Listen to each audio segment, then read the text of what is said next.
Andy, we have got a hell of a weekend wrap up for you. It's burning rubber, baby.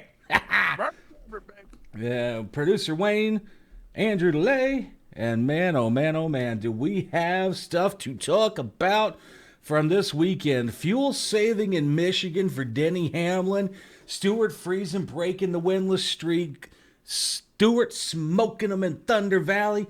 It's a whole bunch of stuff for a Monday, brother. Yeah, I'm looking forward to this.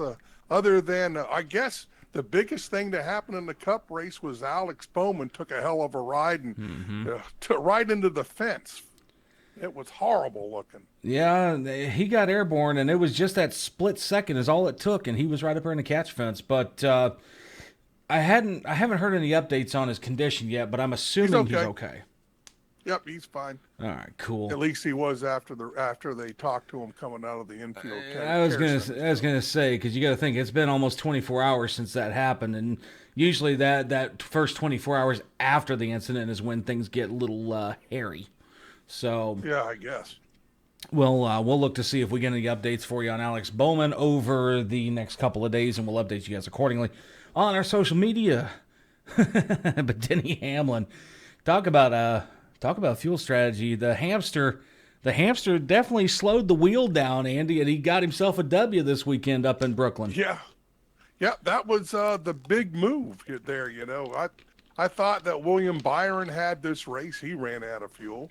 Oh my God! And it was just a fuel mileage thing that that's what happens Yep. at Michigan. So Now, more Michigan racing. now, granted, I would have figured that would have made you chuckle when you heard what I said earlier. You didn't catch the punchline there, did you?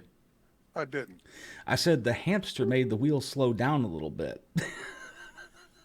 Oh, you mean like the running on his little hamster? Exactly. Yes. Okay, I'm glad you pointed that out. Oh, but hey, punchlines galore, right? Oh my Lord. Andy's a walking punchline, but we won't go there.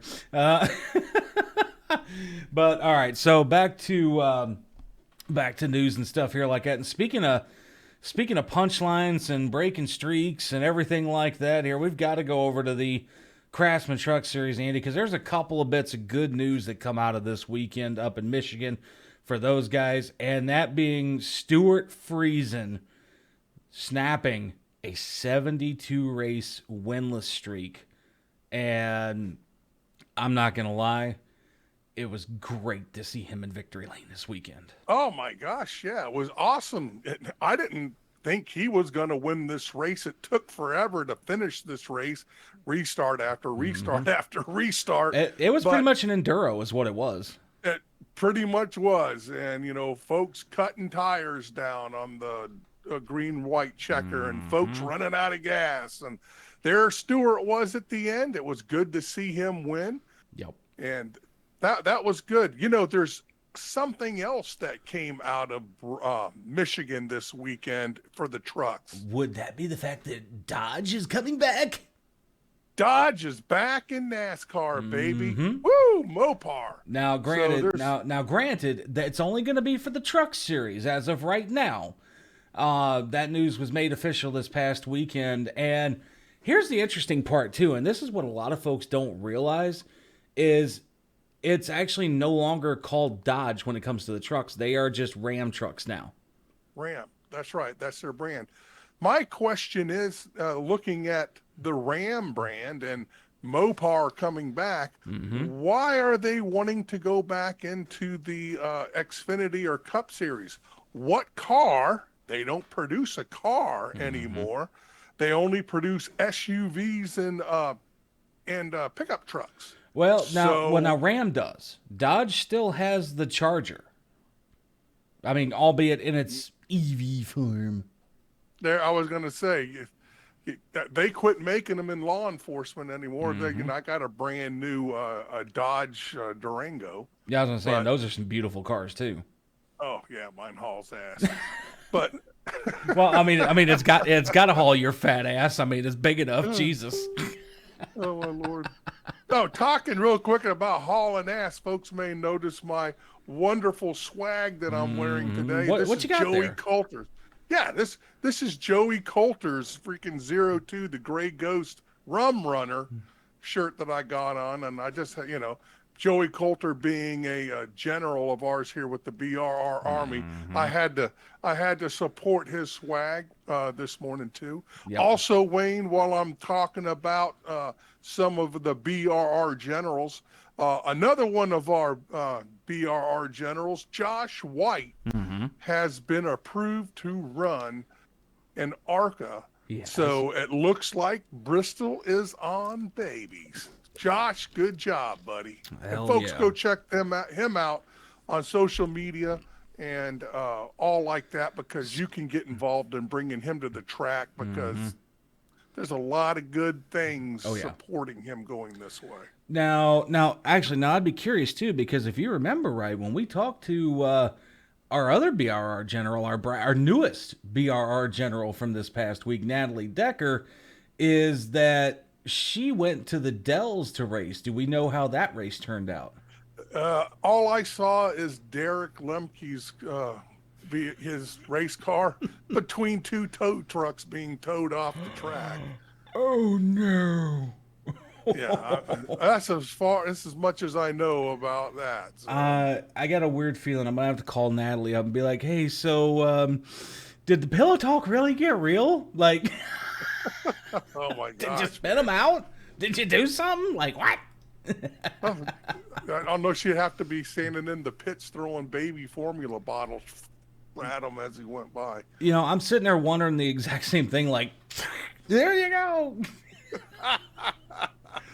Oh man, but I'll tell you what, speaking of quick, fast, and in a hurry though too, a couple of last bits of news that we can get to, Andy. We got a little bit of NHRA news along with some dirt stuff from this past weekend at the Dirt Late Model Dream, and the Dirt Modified Dream rather, or actually was late models, and then they had modifieds as well throughout the weekend here. Somebody that's actually been talked about quite a bit on the show, not recently, but he's been talked about a lot on the show. Jonathan Davenport takes home the Dirt Late Model Dream and $100,000. Wow, that's good.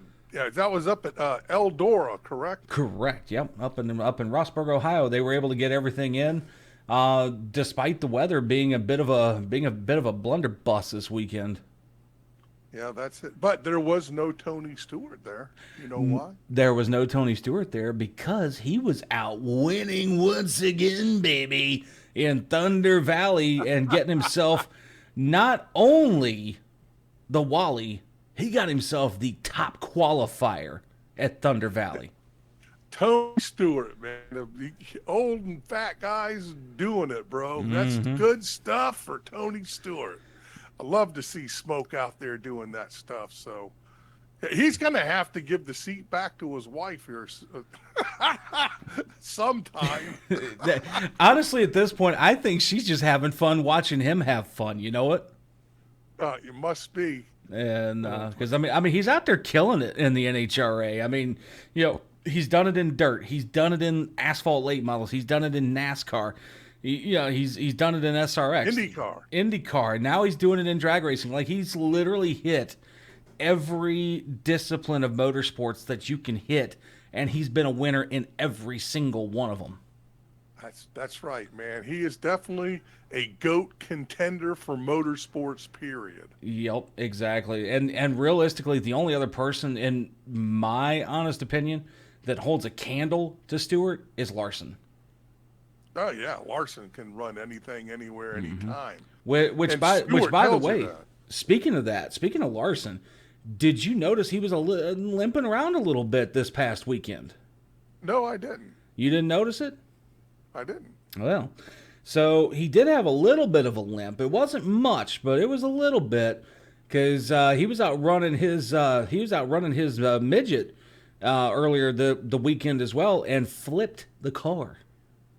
Oh boy, I'm sure Mr. Hendrick doesn't like seeing that happen. No, I actually saw the news from Bob Pockris over the weekend that Kyle Larson had flipped his dirt car.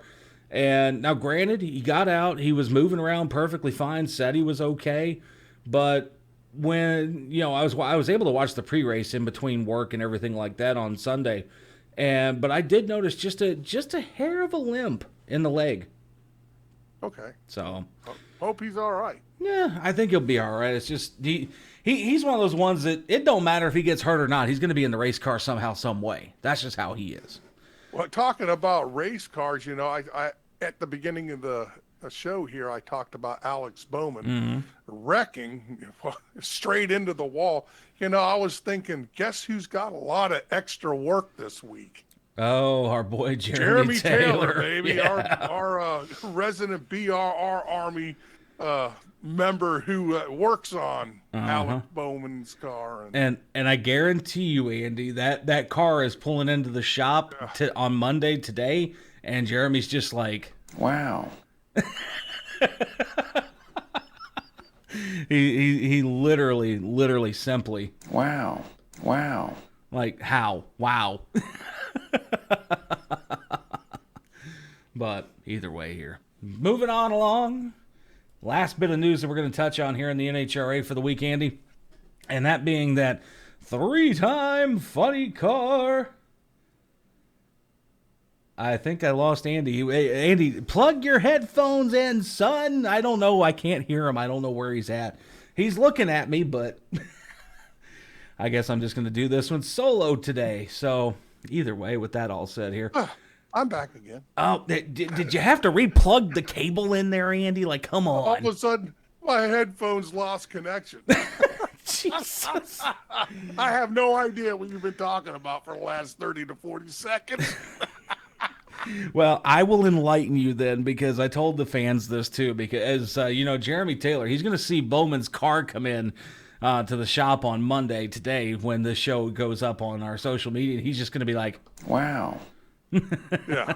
Oh, crap. Break out the hammers, boys. Right, exactly. And but with that said, one last bit of news we're going to touch on here for the week in the NHRA from Thunder Valley and the Thunder Valley Nats. This past weekend here, 3-time funny car world champion Ron Capps became the all-time wins leader at Bristol Dragway this past Sunday.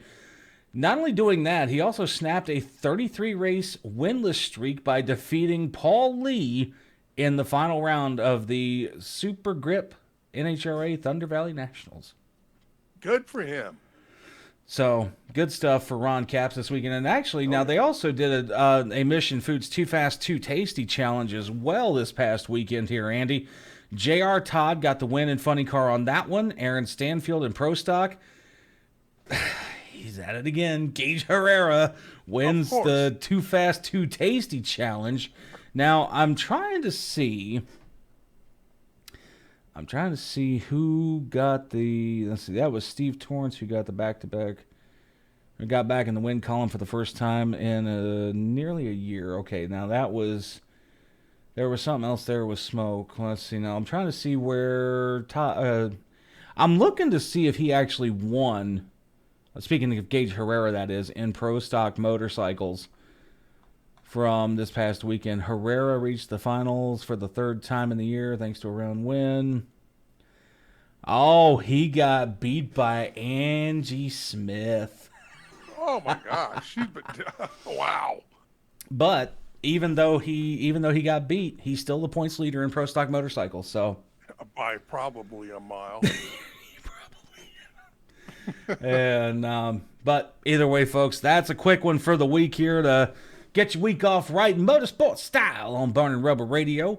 It's producer Wayne alongside Andrew DeLay. And with that being the case, with that all being said, I was about to say with that being the case, wow, I'm just not here today.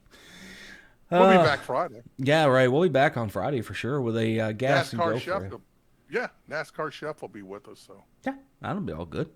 But with that said here, folks, we're going to wrap it up for a week. We love you guys, and we will see y'all again on the other side. Burning rubber, baby! Burning rubber, baby.